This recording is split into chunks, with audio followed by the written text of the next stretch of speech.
Bom dia, irmãos em Cristo. Viemos esta manhã para refletirmos um pouco em torno do texto que constitui o tema do ano da nossa IPN. Como vós sabeis, o texto é extraído no Evangelho segundo Mateus 6, versículos 33a. Passo a ler. Buscai, pois, em primeiro lugar o seu reino e a sua justiça, e todas essas coisas vos serão acrescentadas.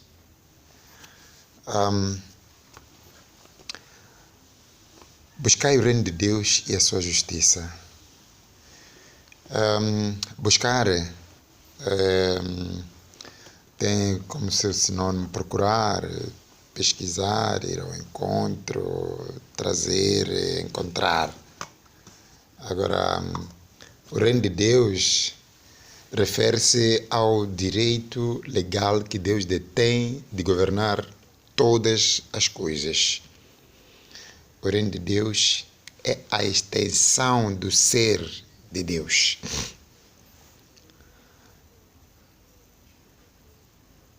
O reino de Deus não é o céu. O Senhor Jesus pregava sobre o reino dos céus e não o reino nos céus. O reino de Deus não é a igreja. A mensagem central do Senhor era o reino de Deus. O reino de Deus não se refere a um espaço geográfico onde ele é exercido e nem sobre quem é o rei. Jesus ensinava sobre como entrar no reino de Deus e suas obras testificam de ação do reino no tempo presente.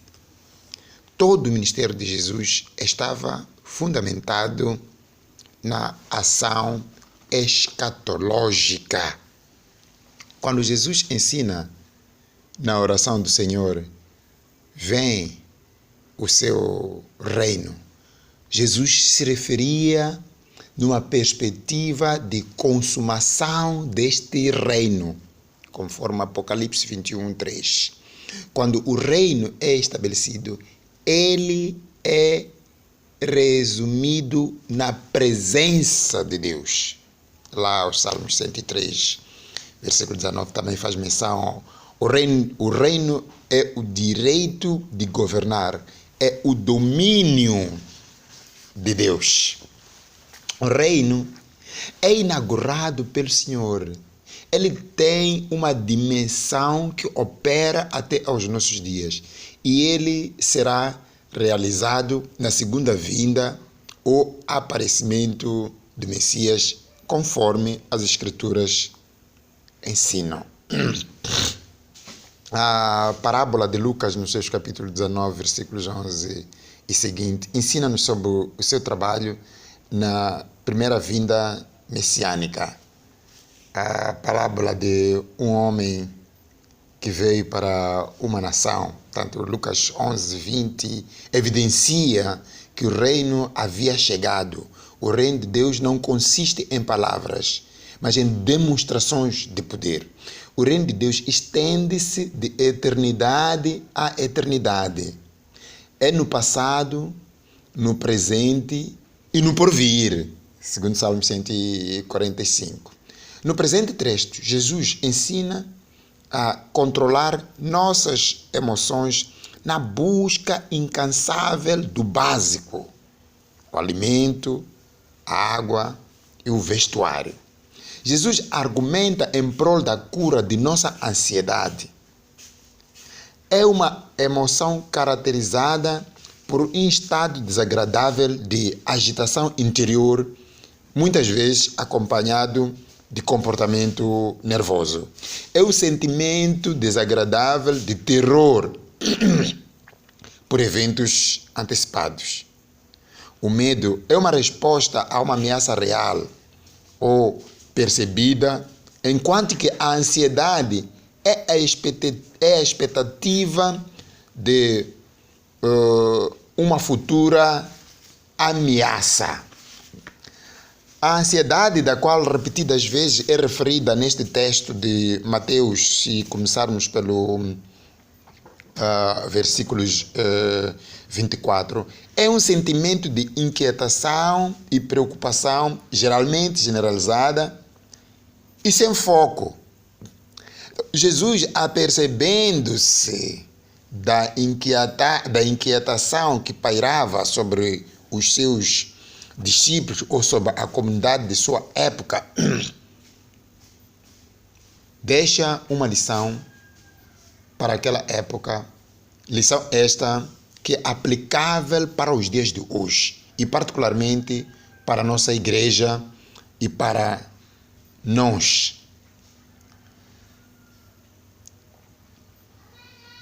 Qual é o contexto deste ensinamento? O contexto deste ensinamento que Jesus traz aqui encontra-se no Evangelho de Mateus, capítulo 6, versículo 24. Aqui, Jesus nos chama a atenção a cuidarmos, a ser prudentes e ensina-nos a não servir a dois senhores. Porque todo aquele que serve a dois senhores há de aborrecer-se de um e amar o outro, ou se devotará a um e desprezará ao outro. Então, Jesus exorta a não servir a Deus e às riquezas. Esta é a tese de Jesus. Portanto, sua antítese resume-se no seguinte texto, Mateus 6, 25. Não é a vida mais do que o alimento e o corpo mais do que as vestes? Se Deus deu a vida, se criou o corpo, será que não pode dar alimento, dar veste? Ou como é que Deus poderá alimentar as aves que não semeiam, não ajuntam em celeiros? Então Jesus parafraseia o livro de Gênesis para nos trazer uma realidade que expressa o amor de Deus à criatura humana.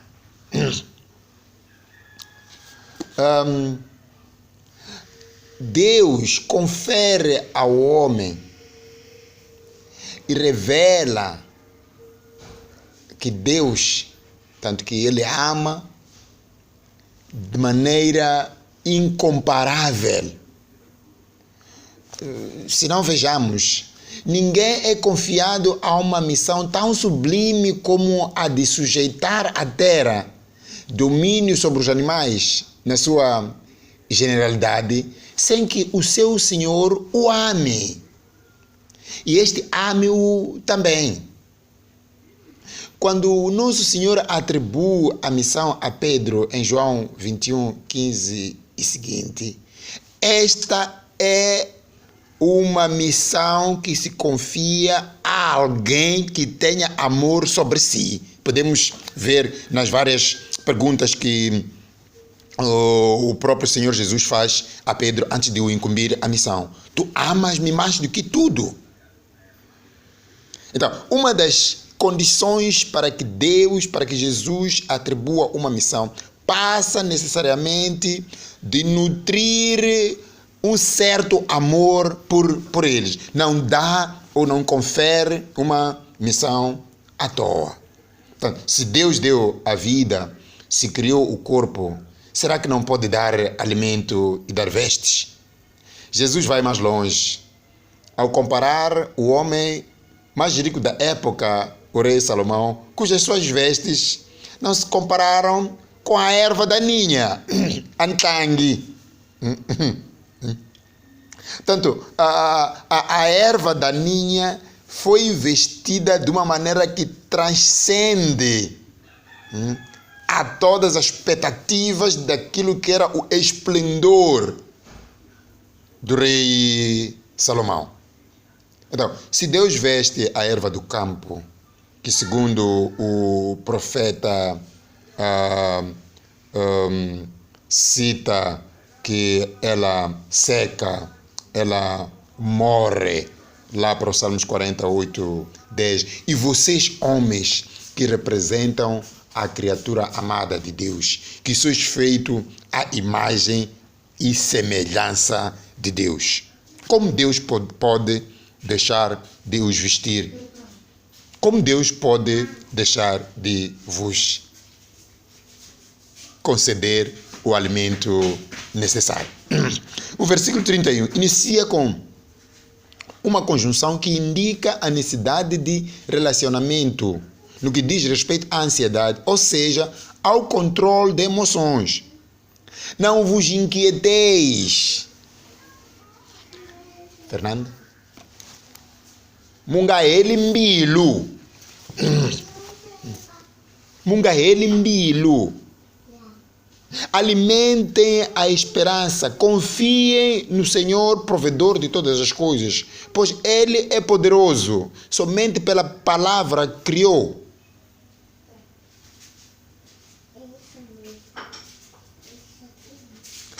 Sem o uso de matéria-prima. Não se massem sobre o que irão comer, o que irão beber e o que irão vestir. Jesus não quer alimentar a ociosidade. Não é esse o propósito de Jesus. Jesus não promove a preguiça. Quando se diz que não se preocupem pelo comer, não quer necessariamente dizer que não se possa trabalhar.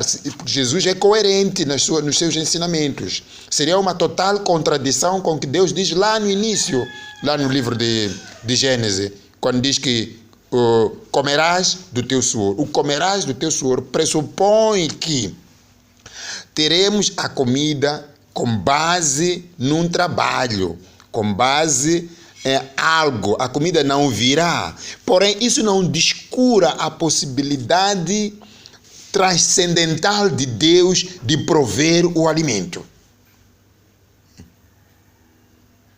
O meu Deus, o teu Deus, o nosso Deus. Mahatma Gandhi disse uma vez na coletânea dos seus ditos que a pureza do espírito e a ociosidade são incompatíveis. Deus instituiu o trabalho como fonte do nosso sustento. Vê no livro de Gênesis, capítulo 3, versículo 19. Jesus, ao chamar a atenção para que não nos deixamos cair na ansiedade, ele desperta a nossa atenção a não fazer o papel de seu Pai Deus, a não praticar a ansiosidade desmedida a ponto de entregar-se ao serviço árduo, sem descanso, para preparar o amanhã. Quando Israel se encontrava no deserto, a caminho da terra prometida, Deus deu o alimento, o maná. Vede em Gênesis 16, 19 a 20. A ansiedade não pode tornar-se em nosso Senhor. Quer dizer, a ansiedade não pode nos dominar.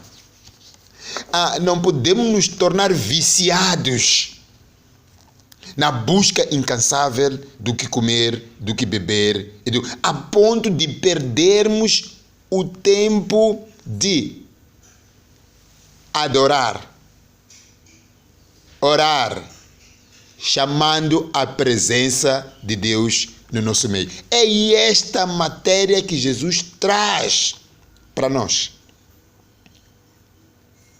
Não podemos ser escravos da ansiedade a ponto de nos esquecer da presença de Deus em nossas vidas.